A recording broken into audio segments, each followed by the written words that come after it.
आज की दुनिया में ऐसा कोई कोना नहीं है जहां प्लेन्स नहीं जा सकते हैं, लेकिन एक ऐसी जगह है जहां प्लेन्स का जाना या पार करना बहुत ही मुश्किल है, और वो है तिब्बत के ऊपर से। अगर आप फ्लाइट अवेयर मैप्स पर नजर डालेंगे तो आपको वहां भी दिखेगा कि कोई भी प्लेन तिब्बत के ऊपर से नहीं उड़ रहा है। लेकिन ऐसा क्यों होता है? क्यों तिब्बत के ऊपर से प्लेन्स नहीं उड़ते हैं?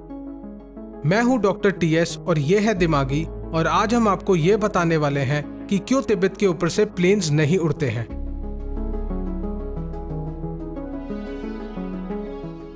जैसे जैसे साल बीतते गए वैसे वैसे इसके ऊपर काफी थ्योरीज बनती गई।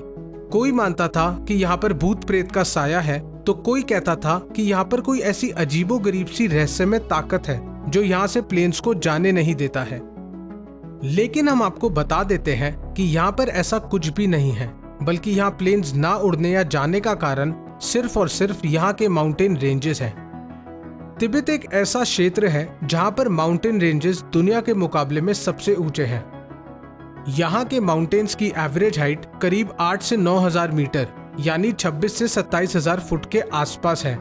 इसी कारण की वजह से इसे रूफ ऑफ द वर्ल्ड भी कहा जाता है। वैसे तो कमर्शियल प्लेन्स 28 से 35,000 फुट की हाइट तक उड़ने की क्षमता रखते हैं, लेकिन यहाँ एक दिक्कत आ जाती है। अर्थ का जो एटमॉस्फेयर है वो 4 लेयर्स में डिवाइडेड है: ट्रोपोस्फेयर, स्ट्रेटोस्फेयर, मीजोस्फेयर और थर्मोस्फेयर। और इनमें से अर्थ के सबसे करीब ट्रोपोस्फेयर है, जो कि अर्थ की जमीन से 30,000 फुट ऊंचा है।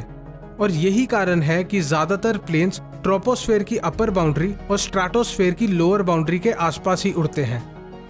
लेकिन तिब्बत में सबसे ऊंचा पहाड़ माउंट एवरेस्ट, जिसकी हाइट लगभग 29,000 फीट है, वो तो खत्म ही ट्रोपोस्फेयर की बाउंड्री पर जाकर होता है।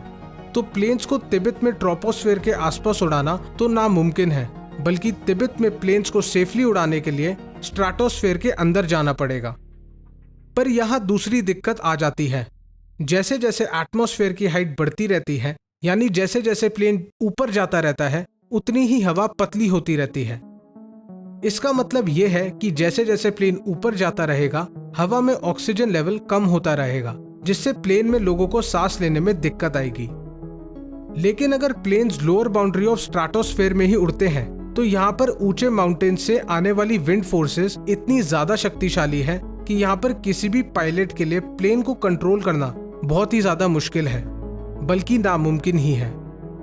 वैसे तो ज्यादातर प्लेन्स 20,000 फुट से ऊपर की ऊंचाई पर ही उड़ते हैं, जहां पर ऑक्सीजन लेवल्स कम होते हैं। लेकिन इनमें से सिर्फ कोई प्लेन्स के पास हर पैसेंजर के लिए सिर्फ और सिर्फ 20 मिनट तक का ऑक्सीजन सप्लाई होता है।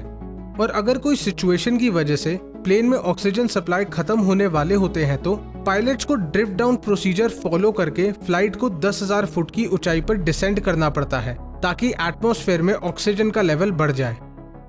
लेकिन जैसे हमने आपको बताया कि तिब्बत के यहाँ माउंटेन रेंजेस की एवरेज हाइट 26 से 27,000 फुट के आसपास है, तो यहाँ प्लेन्स को 10,000 फुट की ऊंचाई पर लाना तो सुसाइड करने जैसा है। और चलो अगर कोई पायलट ऐसा कर भी देता है, तो प्लेन को 30,000 फुट से 10,000 फुट की ऊंचाई पे लाने से पैसेंजर्स को हाइपोक्सिया हो सकता है, जिनमें लैक ऑफ ऑक्सीजन की वजह से उनका शरीर नीला पड़ सकता है, जो कि जानलेवा है। और कोई भी एयरलाइंस ऐसा रिस्क नहीं चाहता है। लेकिन सिर्फ यही कारण नहीं है तिब्बत के ऊपर से प्लेन्स ना उड़ाने का। तिब्बत एक ऐसी जगह है जहां पर फ्लैट सरफेसेस है ही नहीं।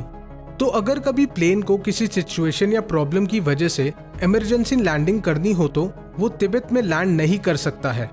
यही नहीं, इस जगह में सिर्फ 2 ही एयरपोर्ट्स हैं जो कि एक दूसरे से 1300 किलोमीटर दूर हैं, और उनकी एवरेज ऊंचाई करीब 9,000 फुट है।